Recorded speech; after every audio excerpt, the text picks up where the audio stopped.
तो दर्शकों आगे बढ़ेंगे। दरअसल दिल्ली में बीजेपी लगातार जिस किले को भेदने की हर मुमकिन कोशिश कर रही थी, उस किले को बीजेपी ने इस बार न सिर्फ भेदा बल्कि अपने विपक्षी या मुख्य विपक्षी कहें आम आदमी पार्टी को एक सख्त संदेश दे दिया है। लेकिन अब दर्शकों लगातार देश भर में यह चर्चा का विषय बना है कि आखिर अरविंद केजरीवाल की हार का कारण क्या बना।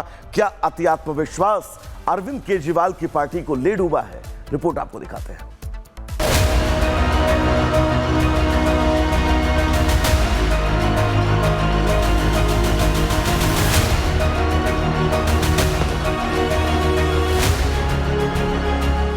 दिल्ली में बीजेपी की जोरदार एंट्री हो चुकी है। 27 साल का वनवास खत्म करते हुए भाजपा ने दिल्ली में भगवा लहराया और 12 साल बाद आम आदमी पार्टी सत्ता से बेदखल हो चुकी है, तो कांग्रेस का अस्तित्व बचा ही नहीं है।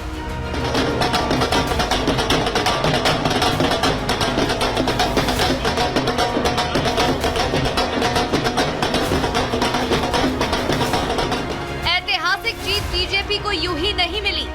कट्टर ईमानदारी का नारा लगाने वाले केजरीवाल को हराने के लिए रणनीति बनी और चुनावी मैदान में बीजेपी के धुरंधरों ने मुद्दों को बखूबी भुनाया। योजनाएं जारी रखने का वादा, फ्री की काट फ्री योजनाओं से निकाली। आपदा वाला नारा, आप सरकार को आपदा घोषित किया। चुनावी घोषणा पत्र नहीं संकल्प पत्र, चुनावी वादों को मोदी की गारंटी बताया।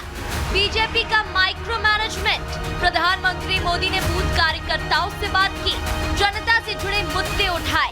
पीने का पानी, यमुना की सफाई, सड़क, सीवर को लेकर आपको घेरा, आपके दिग्गजों को घरों में घेरा।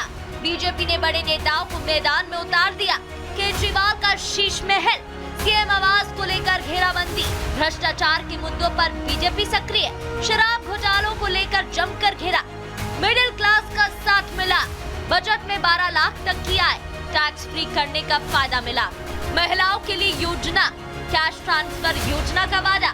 एमपी, महाराष्ट्र में बीजेपी की योजना सफल। दिल्ली ने आज इतिहास रच दिया। अहंकारियों का अहंकार टूट गया। अरविंद केजरीवाल कहते थे, मोदी जी इस जन्म में आप हमें नहीं हरा पाओगे। ओहो हो, भगवान न करे ऐसा बोल किसी से निकले। वो भगवान के घर देर हो सकती है, अंधेर नहीं। आज मोदी की गारंटी जीती है और अरविंद केजरीवाल का अहंकार, क्रूरता, धोखा, झूठ, लूट हारा है। प्रधानमंत्री मोदी जी का जो मॉडल ऑफ गवर्नेंस है, सुशासन चाहते थे और ये वोट प्रधानमंत्री मोदी जी के लिए और उनके अच्छे काम के लिए ये वोट दिल्ली के लोगों ने भाजपा को दिया। जी, बड़ी जीत हुई है भारतीय जनता पार्टी की। ये दिल्ली की जनता की जीत है, माननीय प्रधानमंत्री जी के नेतृत्व की जीत है। क्या मुद्दे रहे जिसकी वजह से बीजेपी को इतनी बड़ी जीत? मैंने बताया ना कि प्रधानमंत्री जी का नेतृत्व वो एक बहुत बड़ा मुद्दा है और दिल्ली ने भ्रष्टाचार के खिलाफ वोट किया है, वो एक बड़ा मुद्दा है। केजरीवाल जैसे नेता, सिसोदिया जैसे नेता हार गए चुनाव। जो भ्रष्टाचार करेगा वो चुनाव हारेगा। बीजेपी ने 2025 में न सिर्फ दिल्ली जीता है बल्कि इसी साल होने वाले बिहार और 2027 में यूपी का चुनाव भी सेट कर लिया है। लोकसभा चुनाव में एनडीए सहयोगियों से बनी सरकार बड़ी चुनौती थी। बीजेपी ने अब महाराष्ट्र के बाद राजधानी का रण अकेले जीतकर सहयोगियों को संदेश दे दिया है। वहीं हम के जीतन राम मांझी ने कहा, दिल्ली तो झांकी है, बिहार अभी बाकी है, जेएनडीए। दूसरी ओर एनसीपी के अजीत पवार ने कहा, पीएम के नेतृत्व में डबल इंजन सरकार दिल्ली वासियों का सपना पूरा करेगी। दिल्ली जीतकर बीजेपी ने विरोधियों को मुंहतोड़ जवाब दिया है। जहां एक और आतिशबाजी है, जश्न है, तो वहीं दूसरे खेमे में सदमा है, हताशा और निराशा है। तो दिल्ली के तमाम मुद्दों को लेकर बीजेपी के लिए जीत जश्न से ज्यादा एक बड़ी जिम्मेदारी है।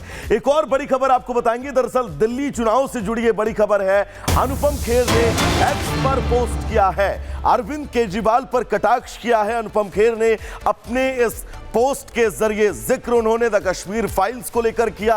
अरविंद केजरीवाल की फोटो साथ में ही चस्पा की, आपकी हार पर कटाक्ष किया है और कहा है कि पीड़ा का मजाक उठाना ठीक नहीं है। एक आह श्राप बन जाती है। पोस्ट पर अरविंद केजरीवाल की फोटो थी और उसके बाद यह कटाक्ष अरविंद केजरीवाल को लेकर अनुपम खेर का। कह रहे हैं कश्मीर फाइल्स टैक्स फ्री करो। अरे यूट्यूब पे डाल दो, फ्री फ्री हो जाएगी। टैक्स फ्री क्यों करा रहे हो? इतना ही तुमको शौक है, विवेक अग्निहोत्री को बोलो यूट्यूब पे डाल देगा, सारी पिक्चर फ्री है, सारे जने देख लेंगे एक ही दिन के अंदर। टैक्स फ्री की क्या जरूरत है? कह रहे हैं कश्मीर फाइल्स टैक्स फ्री करो। अरे यूट्यूब पे डाल दो, फ्री फ्री हो जाएगी।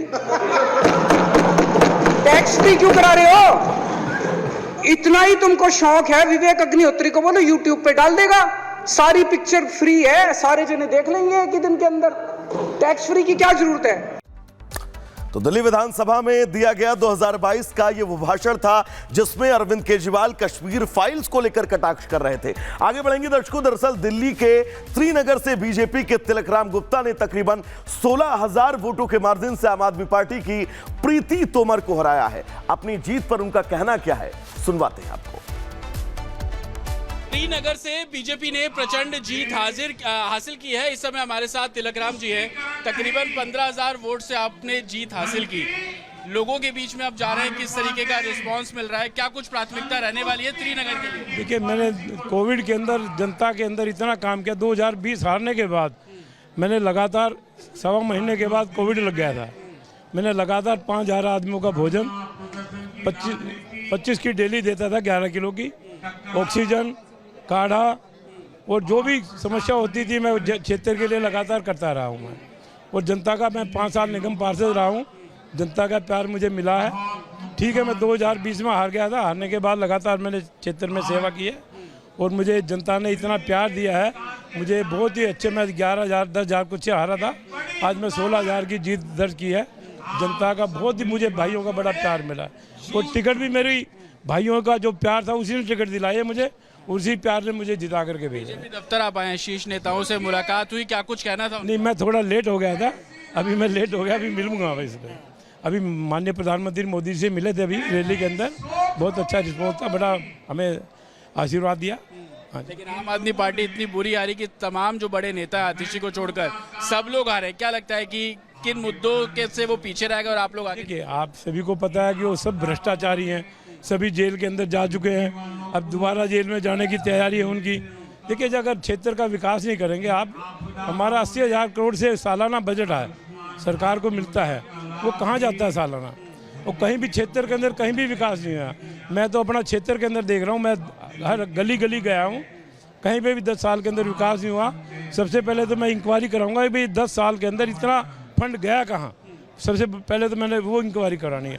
और मैं सोमवार से क्षेत्र के विकास में, शपथ तो बाद में भी ली जाएगी, अधिकारी आने शुरू हो गए, मैं क्षेत्र का विकास शुरू कर दूँगा। पहला काम क्या होगा? पानी की समस्या सोल्व करेंगे, सीवरों की समस्या सोल्व करेंगे, उसके बाद सड़कों की समस्या लेंगे।